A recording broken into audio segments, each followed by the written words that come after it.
लद्दाख की बर्फीली वादियों से उठी एक आग, एक नाम जिसने शिक्षा और पर्यावरण के लिए पूरी जिंदगी समर्पित कर दी, सोनम वांगचुक। लेकिन अब वही नाम देश की सबसे बड़ी बहस का केंद्र बन गया है। पाकिस्तान लिंक से लेकर हिंसक प्रदर्शनों तक के आरोप, सरकार की सख्त कार्रवाई और विपक्ष का तीखा विरोध। सवाल यह है, क्या सोनम वांगचुक वाकई लोकतंत्र की दबाई जा रही आवाज है या फिर राष्ट्रीय सुरक्षा के लिए खतरा? आइए जानते हैं पूरी खबर। नमस्कार, आप देख रहे हैं सत्य भारत टाइम्स और मैं हूं आपके साथ विरूपाक्ष कौंडिल्य। लद्दाख की सर्द वादियों में इस वक्त गर्म बहस और राजनीतिक भूचाल देखने को मिल रहा है। पर्यावरण कार्यकर्ता और शिक्षा सुधारक सोनम वांगचुक की गिरफ्तारी ने न सिर्फ लद्दाख बल्कि पूरे देश में हलचल मचा दी। सरकार का दावा है कि उनके पाकिस्तान से संबंध और हिंसक प्रदर्शनों में भूमिका रही, जबकि उनकी पत्नी गीतांजलि जे आंगमो और सोनम वांगचुक के समर्थकों का कहना है कि ये सब मनगढ़ंत और राजनीतिक दबाव में उठाया गया कदम। इस गिरफ्तारी के बाद से विपक्षी दल, सामाजिक संगठन और स्थानीय जनता अलग अलग सुर में केंद्र सरकार पर सवाल खड़े कर रहे हैं। कहीं इसे लोकतंत्र के आवाज को दबाने की कोशिश कही जा रही है, तो कहीं इसे राष्ट्रीय सुरक्षा से जोड़कर देखा जा रहा। सोनम वांगचुक की पत्नी गीतांजलि जे आंगमो ने केंद्र सरकार की ओर से लगाए गए सभी आरोपों का खंडन किया। गीतांजलि ने स्पष्ट किया कि उनके पति सोनम वांगचुक पर लगाए गए पाकिस्तान लिंक और वित्तीय अनियमितताओं से जुड़े इल्जाम पूरी तरह से गलत है। उन्होंने बताया कि वांगचुक हमेशा शांतिपूर्ण और गांधीवादी तरीके से अपने आंदोलन में लगे रही। गीतांजलि ने कहा कि उनके पति के विदेशी दौरे हमेशा जलवायु परिवर्तन से संबंधित थे। उन्होंने बताया कि वांगचुक ने पाकिस्तान में आयोजित संयुक्त राष्ट्र द्वारा समर्थित एक जलवायु सम्मेलन में भाग लिया था, जहां उन्होंने प्रधानमंत्री नरेंद्र मोदी की प्रशंसा भी की। गीतांजलि ने कहा, जहां लोग मेरे पति के पाकिस्तान दौरे को संदिग्ध मानते हैं, वहीं प्रधानमंत्री मोदी भी चीन जाते हैं, लेकिन उन्हें इस तरह का नाम नहीं दिया जाता। उन्होंने ये भी कहा कि वांगचुक ने हिंसा को कभी नहीं उकसाया। घटना के बाद उन्होंने अपना उपवास खत्म किया ताकि स्थिति बिगड़ने से रोकी जा सके। गीतांजलि ने कहा कि मृतकों के परिवारों ने साफ किया है कि वो हिंसा सोनम वांगचुक के कारण नहीं हुई। गीतांजलि ने गृह मंत्रालय पर आरोप लगाया कि पिछले 4 सालों से उनके परिवार और उनके कार्यों पर विच हंट चल रहा। उन्होंने बताया कि उनकी गैर सरकारी संस्था त्रिकमूल का FCRA यानी विदेशी चंदे का पंजीकरण बिना उचित कारण रद्द कर दिया गया, जबकि उन्होंने इससे संबंधित अधिकारियों को सारे जवाब दिए थे। गीतांजलि ने कहा कि गिरफ्तारी के बाद किसी अधिकारी ने उनसे संपर्क नहीं किया और उन्हें उनके पति से बात करने का भी अवसर नहीं मिला है। गीतांजलि का यह बयान राजनीतिक और सामाजिक संदर्भ में सोनम वांगचुक की गिरफ्तारी के बाद विवादों के बीच बेहद महत्वपूर्ण माना जा रहा। इस घटना को लेकर आम आदमी पार्टी ने भी कांग्रेस नेता राहुल गांधी पर सवाल खड़े किए और उनसे वांगचुक की गिरफ्तारी पर चुप्पी तोड़ने की मांग की। आम आदमी पार्टी ने कहा कि राहुल गांधी असली विपक्षी नेता ना होकर एक बीजेपी एजेंट पे लग रहे हैं।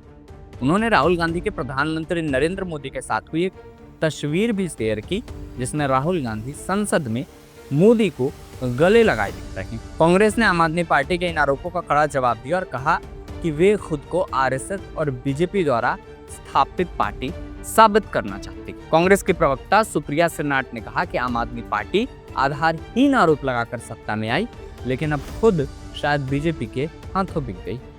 इस बीच कांग्रेस के नेता राहुल गांधी ने लद्दाख के स्थानीय कार्यकर्ता सोनम वांगचुक का समर्थन किया है और लद्दाख को राज्य का दर्जा देने की मांग जोर शोर से उठाई। राहुल गांधी ने केंद्र सरकार पर निशाना साधते हुए कहा कि लद्दाख पर भाजपा और RSS की तरफ से लगातार हमला हो रहा है।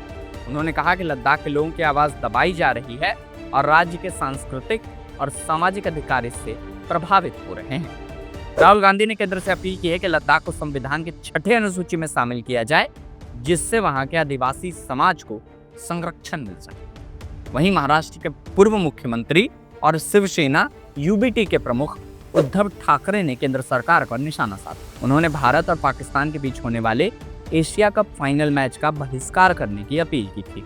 उद्धव ठाकरे ने PM नरेंद्र मोदी के एक पुराने साक्षात्कार का हवाला देते हुए कहा कि पाकिस्तान को वह सही जुबान समझाना चाहिए जिसकी वो भाषा समझता है। उन्होंने इस मैच को भारतीय जनता की भावनाओं के साथ खिलवाड़ करार दिया। शिवसेना के आग्रह के बाद मुंबई के कई सिनेमाघरों ने भारत पाकिस्तान मैच की लाइव स्क्रीनिंग भी रद्द कर दी थी। इसके विपरीत बीसीसीआई ने यह साफ किया था कि भारत पाकिस्तान से केवल बहुपक्षीय प्रतियोगिताओं में ही खेलेगा। भारत और पाकिस्तान के बीच कोई द्विपक्षीय श्रृंखला नहीं होगी। जम्मू कश्मीर के पूर्व मुख्यमंत्री और नेशनल कॉन्फ्रेंस के नेता उमर अब्दुल्ला ने भी इस गिरफ्तारी की निंदा की और इसे केंद्र सरकार की कड़ी कार्रवाई बताया। उन्होंने कहा कि यह गिरफ्तारी अपेक्षित थी क्योंकि केंद्र सरकार पहले से ही उनकी गतिविधियों पर नजर रख रही थी। उमर ने कहा कि ये वादे किए गए थे लेकिन भरे नहीं गए, जिनसे लोग असंतुष्ट हैं।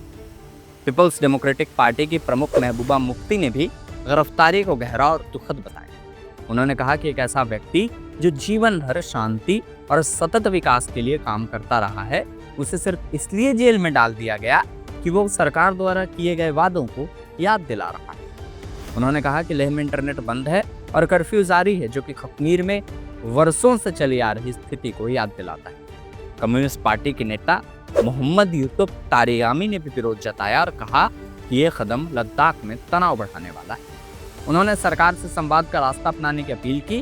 कांग्रेस के नेता गुलाम अहमद मीर ने भी इस गिरफ्तारी को अनुचित बताया और सरकार की कड़ी आलोचना। कांग्रेस के राज्यसभा सांसद सैयद नसीर हुसैन ने ट्विटर पर लिखा कि सरकार नागरिकों के अधिकारों की रक्षा करने में विफल रही है और अपनी नाकामी को छुपाने के लिए इस गिरफ्तारी का सहारा ले रही है। उन्होंने कहा कि राष्ट्रीय सुरक्षा अधिनियम का इस्तेमाल असहमति की आवाजों को दबाने के लिए किया जाना लोकतंत्र के लिए चिंता का विषय है। उन्होंने लद्दाख के लोगों के संवैधानिक अधिकारों और छठे अनुसूची की मांग का समर्थन किया और सरकार से आवश्यक संवाद स्थापित करने की अपील की। इस दौरान आपको बता दें कि राष्ट्रीय सुरक्षा अधिनियम यानी नेशनल सिक्योरिटी एक्ट के तहत लद्दाख के पर्यावरण कार्यकर्ता सोनम वांगचुक की गिरफ्तारी के बावजूद लद्दाख नेताओं और गृह मंत्रालय के बीच महत्वपूर्ण वार्ता निर्धारित समय पर जारी रही।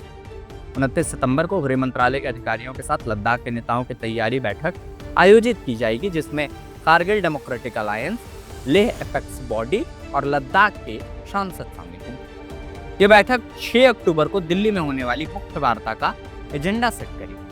हालांकि वांगचुक की 26 सितंबर को गिरफ्तारी के कारण शनिवार को होने वाली तैयारी बैठक स्थगित हो गई। पुलिस और गृह मंत्रालय ने वांगचुक को लेह में 24 सितंबर को हुए हिंसक प्रदर्शन की जिम्मेदारी दी है, जिसमें 4 लोगों की मौत और 80 से अधिक लोग घायल हुए। लद्दाख यूनियन टेरिटरी में कांग्रेस के पूर्व मंत्री और नेता रिंगजिन जोरा ने वांगचुक की गिरफ्तारी का कड़ा विरोध जताया। उन्होंने कहा कि वांगचुक की गलती केवल बीजेपी को उसके चुनावी बातों के लिए जिम्मेदार ठहराना, जिसमें लद्दाख को छठे अनुसूची में शामिल करने का वादा भी शामिल है। जोरा ने कहा कि वांगचुक लद्दाख आंदोलन का सबसे प्रमुख और मुखर चेहरा बन चुके थे, जो केंद्र सरकार को नासूर लग रहा था। उन्होंने सरकार की उम्मीद खारिज की कि वांगचुक की गिरफ्तारी से शांति स्थापित हो जाएगी। राज्य के कुलपति कविंदर गुप्ता ने आज सुरक्षा स्थिति की समीक्षा की बैठक की अध्यक्षता की। बैठक में मुख्य सचिव, पुलिस महानिदेशक, सेना और आईटीबीपी के वरिष्ठ अधिकारी शामिल थे। उन्होंने कानून व्यवस्था बनाए रखने और नागरिकों के अधिकारों की रक्षा करने पर जोर दिया। लेह में कर्फ्यू में भी 4 घंटे की ढील दी गई, जिससे नागरिक आवश्यक वस्तुएं खरीदने के लिए बाहर निकल सके। इस मामले पर लद्दाख के पुलिस महानिदेशक एसडी सिंह जामवाल ने बताया कि सोनम वांगचुक के खिलाफ पाकिस्तान से संबंधों की जांच की जा रही है। पुलिस के अनुसार एक पाकिस्तानी नागरिक जो वांगचुक के संपर्क में था, उसे पहले ही गिरफ्तार किया जा चुका है। ये पाकिस्तानी खुफिया एजेंसी से जुड़ा व्यक्ति वांगचुक के नेतृत्व में हुए लद्दाख के प्रदर्शन के वीडियो निष्क्रिय तरीके से पाकिस्तान में शेयर करता था। डीजीपी ने आरोप लगाया कि वांगचुक ने अतीत में भी अरब स्प्रिंग, नेपाल, बांग्लादेश और श्रीलंका में हुए शांतियों का संदर्भ देते हुए ऐसे कई भाषण दिए थे, जिससे भीड़ उकसाई गई। 24 सितंबर को लेह में हुए हिंसक प्रदर्शन, जिसमें 4 लोगों की मृत्यु हुई है, उसमें भी उन्होंने वांगचुक के हाथ बताए। इस बीच आपको बता दें कि लद्दाख प्रशासन ने वांगचुक को जोधपुर केंद्रीय जेल में स्थानांतरित किया है, क्योंकि उनका मानना है कि सार्वजनिक हित में उन्हें लेह में रखना उचित नहीं। इसके अलावा उनकी एनजीओ सिख मोल का विदेशी चंदा पंजीकरण भी रद्द कर दिया गया है। बहरहाल सोनम वांगचुक की गिरफ्तारी ने कई सवाल खड़े कर दिए। क्या यह कदम लद्दाख की जनता के लोकतांत्रिक आवाज दबाने के लिए उठाया गया है, या फिर इसके पीछे राष्ट्रीय सुरक्षा से जुड़े ठोस कारण मौजूद हैं? सरकार अपनी बात पर अड़ी है, विपक्ष और स्थानीय जनता इसके खिलाफ खड़ी है। लेकिन इतना तय है कि इस घटना ने लद्दाख के भविष्य, उसके संवैधानिक दर्जे और आंदोलन की दिशा को एक निर्णायक मोड़ पर ला खड़ा किया है। आने वाले दिनों में 6 अक्टूबर को होने वाले दिल्ली में बैठक और उसके नतीजे ये तय करेंगे लद्दाख को उसकी मांगी हुई पहचान और छठी अनुसूची का दर्जा मिलेगा या फिर यह संघर्ष और लंबा खींचेगा। फिलहाल सोनम वांगचुक जेल में है और उनके समर्थक इंतजार कर रहे हैं उस दिन का जब लद्दाख की आवाज फिर से बुलंद होकर सुनी जाएगी। इस खबर पर बाकी अपडेट के लिए आप बने रहें हमारे साथ और देखते रहें सत्य भारत टाइम्स।